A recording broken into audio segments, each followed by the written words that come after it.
aquele que se diz cristão, aquele que anda em espírito, sempre carrega uma palavra. Não existe essa situação de que eu não tenho uma palavra, ou eu preciso meditar numa palavra. Porque se eu ando em espírito, o Espírito sempre está se revelando para mim, logo o meu coração sempre está queimando por uma palavra, sempre está ardendo com uma palavra.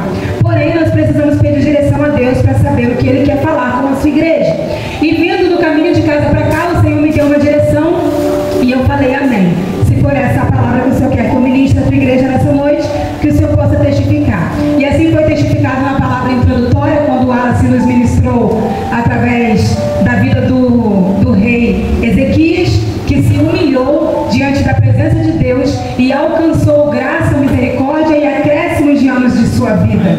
E também através dos louvores o Senhor testificou a palavra que Ele a mim confiou para compartilhar com os irmãos. Confesso que eu estava com saudade de pregar, então vamos lá, amém? Vocês estavam com saudade de me ouvir pregar? Amém! Amém. Abra comigo a sua Bíblia no livro de Tiago, capítulo 4.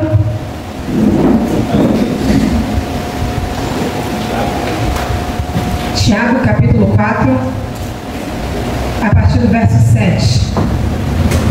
Não. Tiago 4, 7. Quantos encontraram, diga, vou para o céu. Quem não encontrou, diga, eu vou também. Eu te aguardo. Tiago, capítulo 4, verso 7, 8, 9 e 10. Todos encontraram? Vocês estão aqui, gente? Amém. É quinta da profundidade, amém? Glória a Deus. Diz assim a palavra do Senhor na minha tradução: portanto, submetam-se a Deus, resistam ao diabo, e ele fugirá de vocês. 8. Aproximem-se de Deus, e ele se aproximará de vocês. Lavem as mãos, pecadores. Purifiquem o coração, vocês que têm a mente dividida. Em outras traduções, lá, purificai as mãos, pecadores, e vós que sois de ânimo dobre, limpai o coração. Que haja lágrimas, lamentação e profundo pesar, que haja choro em vez de riso, e tristeza em vez de alegria. Verso 10. Humilhem-se diante do Senhor, e Ele vos exaltará. Amém? Glória a Deus. Boa é essa palavra. Em algumas traduções deve estar escrito aí: e vós que tem ânimo dobre, limpai o vosso coração, afligi-vos, lamentai, chorai, convertam o vosso riso em pranto e a sua alegria em tristeza, humilhai-vos na presença de Deus, e Ele vos exaltará. Aleluia. Essa é a palavra que o Senhor ministrou no meu espírito. Alguém vai conectar o outro? Essa é a palavra que o Senhor ministrou no meu espírito, que eu estou compartilhando com os irmãos nessa noite. E eu louvo ao Senhor porque o Senhor testificou através da palavra introdutória, porque o rei Ezequias, ele se humilhou diante de Deus. É um rei que o Senhor liberou um decreto, liberou uma sentença de morte sobre ele e a sua casa, e o profeta, obedecendo a voz de Deus, vai até a casa do rei e diz: arruma a tua casa, porque você vai morrer e não viverás. E ali imediatamente Ezequias, como você já ouviu aqui na palavra introdutória, ele quebranta o seu coração, ele se humilha diante da presença de Deus, ele converte o seu riso em choro, ele converte a sua alegria em tristeza, e ele se humilha diante da presença do Deus Altíssimo. E o que mais me chama a atenção nessa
e não recebem porque vocês pedem mal.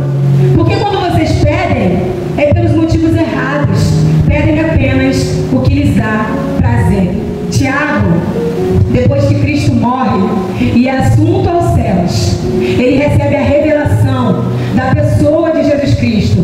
Ele tem um encontro profundo com o Senhor. Ele se arrepende dos seus pecados. Ele vive uma conversão genuína. Ele não vive um evangelho de superfície. Ele não vive um evangelho de riquezas terrenas. Ele não vive um evangelho pautado no dinheiro. Ele não vive um evangelho pautado em conquista de carro, casa, terreno. Ele não vive um evangelho pautado em prosperidade. Ele não é aquele que se converte vislumbrando a teologia da prosperidade. Mas quando ele se dá conta de quem Jesus era, de quem ele tinha dentro de casa, de qual família ele pertencia e aquilo que lhe havia sido dado por graça de Deus, ele reconhece: sou miserável, sou pobre, sou um pecador.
alinhado ao coração de Deus, eu preciso, como filha, conhecer o coração do meu Pai e a vontade dele para mim. Eu preciso sujeitar a Deus. Sujeitar a Deus é me relacionar com Ele. Sujeitar a Deus é andar com Ele. Sujeitar a Deus é falar com Ele. Sujeitar a Deus é ouvir a voz do Senhor e obedecer. Sujeitar a Deus é viver uma vida de obediência e constância na presença do Senhor, independente das circunstâncias. Independente das circunstâncias. E ali, enquanto eu estou nesse lugar chamado obediência, andando com Deus aonde quer que eu vá, como Noé, o Senhor simplesmente vai revelar a vontade dele ao meu e ao seu coração. E a vontade dele nem sempre é uma vontade prazerosa inicialmente. Quantas coisas a gente começa a fazer para o Senhor só por obediência, mas sem vontade. E quando eu caio em mim, aliás, quando eu recaio em tua graça, já virou prazer. Quantos aqui já viveram essa experiência? De começar a fazer por obediência, começar a fazer aquilo que precisava ser feito, porque criança faz o que quer, adulto faz o que precisa ser feito. E quando eu começo a fazer aquilo que precisa ser feito, em disciplina, quando eu recaio na graça dele, eu já estou fazendo por prazer. Eu já estou apaixonada. Eu já estou sentindo o perfume dele no meu quarto. Eu já estou simplesmente apaixonada pela sua vontade. Eu já não consigo mais descer da cruz.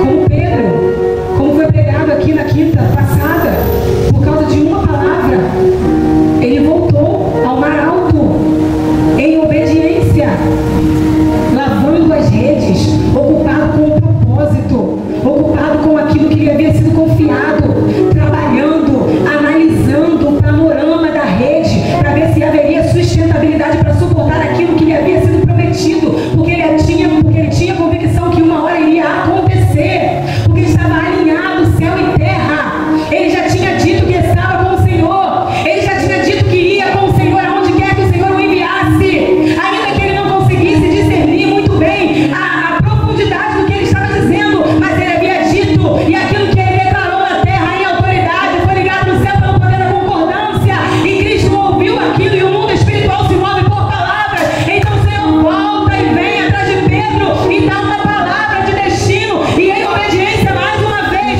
Pedro vive algo extraordinário pelo poder da obediência que nos protege em cada passo que damos. Em cada passo que damos. O verso 4, Tiago diz: adúlteros, que quer dizer traidores. Traidores aqui do relacionamento com o Senhor. Não percebem que a amizade com o mundo os torna inimigo de Deus? Repito, se desejam ser amigos do mundo, tornam-se inimigos de Deus. O que vocês acham que as Escrituras querem dizer quando afirmam que o Espírito colocado por Deus em nós tem ciúmes?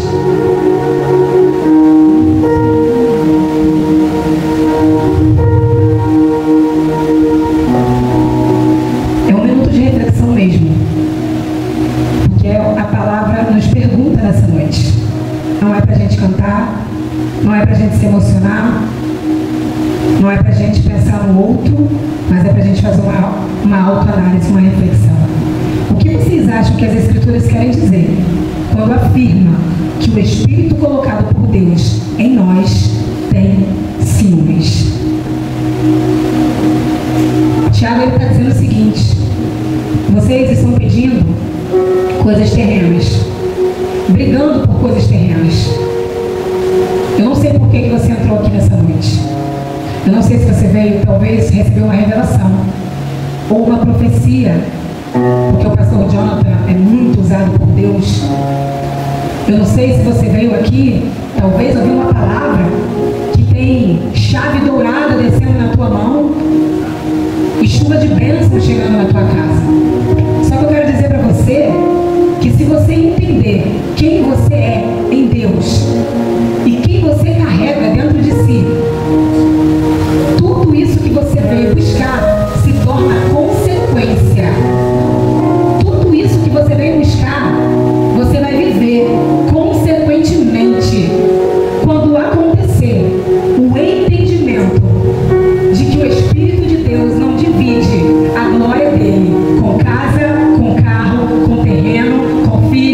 marido, com o casamento. Não, ele não divide. Ele tem ciúmes de mim e de você. E se porventura tiver algum altar sendo levantado para alguém, por conta da carência, por conta do passado, por conta do pecado, ou para alguma coisa, o Espírito Santo está dizendo para mim, para você: eu tenho ciúme, não negocio. E eu ainda não fiz, para que você entenda que eu sou o Deus da tua vida, da tua história, e que essa guerra que você está contendendo comigo já foi vencida. Eu sou o Senhor da guerra, diz o Senhor para mim e para você nessa noite. Eu já venci as guerras. Até quando? O Senhor manda eu declarar. Até quando vocês vão permanecer correndo atrás do vento, discutindo por coisas fúteis, criando contenda por coisas superficiais, e permanecerão em desobediência, sem compreender o tamanho do meu amor e da minha graça, que já foi liberada sobre vocês, e a profundidade dos tesouros eternos, que já estão liberados sobre vocês, que já estão liberados sobre vocês, que já estão liberados sobre vocês. Ele diz: contudo, ele generosamente nos concede graça, ou seja, já está liberado sobre nós, como dizem as Escrituras. Portanto, sujeitai-vos a Deus, resistir ao diabo, e ele fugirá de vós. Aproximem-se de Deus, e ele se aproximará de vocês. Achegai-vos a Deus, e ele se achegará a vós. O que Ezequias fez, gente? Ele se humilhou. Ele se achegou a Deus imediatamente. Ele disse: lavem as mãos, pecadores. Purifiquem o vosso coração, vocês que têm a mente dividida, ou vocês que possuem ânimo dobre. Um dia você quer muito Deus, no outro dia você não quer nada com o Senhor. Um dia você está queimando e querendo ganhar uma carreira inteira para Jesus. No outro dia você está derrotada em cima de uma cama, pensando só no passado ou só no futuro. Num dia você consegue vislumbrar a glória de Deus, como Isaías vislumbrou, e você consegue declarar ao som de um louvor: esse aqui, Senhor,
quando vocês estão se matando de trabalhar. E nada errado, nada contra o trabalho. Todo mundo aqui trabalha. Mas quinta-feira passada nós aprendemos que quando tem uma palavra liberada sobre nós, o alinhamento do céu gera menos esforço e mais resultado. E por que você está se matando? Se matando, se matando, se matando? Porque você está com a mente dividida. Mente dividida não prospera. Mente dividida não frutifica. Mente dividida não subsistirá. Até quando alimentará aquilo que o Senhor não quer que você alimente mais?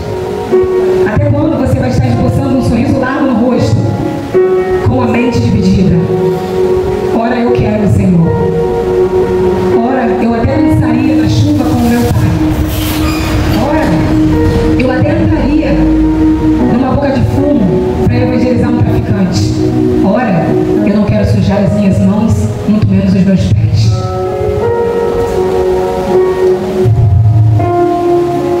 Abra comigo a sua Bíblia no Cântico dos Cânticos. Por gentileza.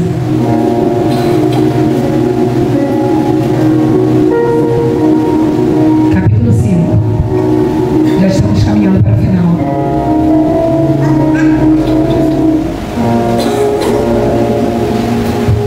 Cântico dos Cânticos, capítulo 5.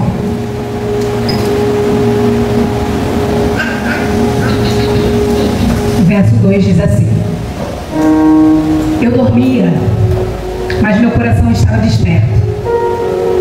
Ou seja, eu estava totalmente relapso à vontade do Senhor, mas meu coração queimava por Ele.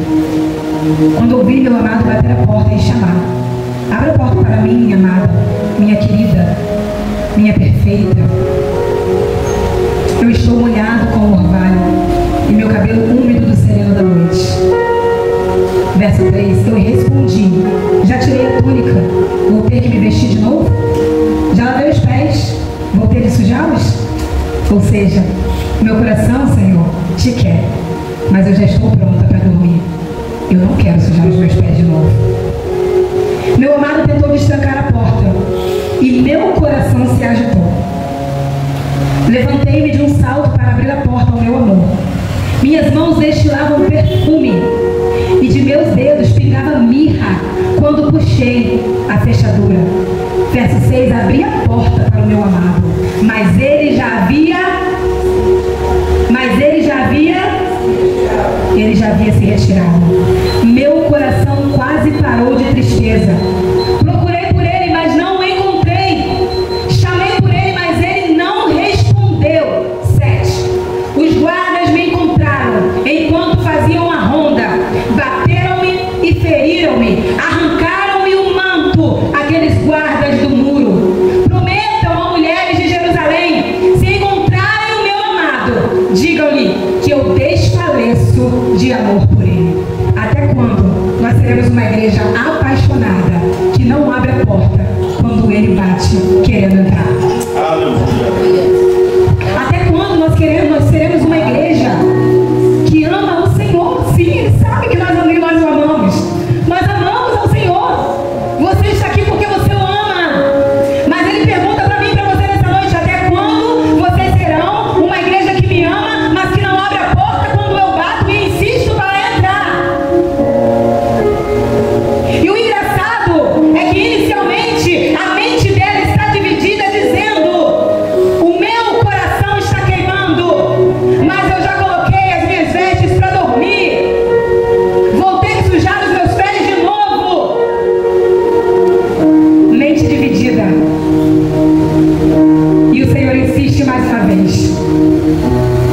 Quando ele para de bater na porta, que a igreja do Senhor, que esse texto é a representação de Cristo batendo na porta da igreja, não é batendo na porta do mundo, é batendo na porta da igreja. Ele para de bater, ela dá um salto e ela sente o perfume dele na fechadura da porta. Quando ela decide abrir a porta, a Bíblia diz que ele já tinha ido embora. Pastor, o que isso significa? Isso significa que o Senhor está batendo, batendo, batendo e batendo, mas um dia ele vai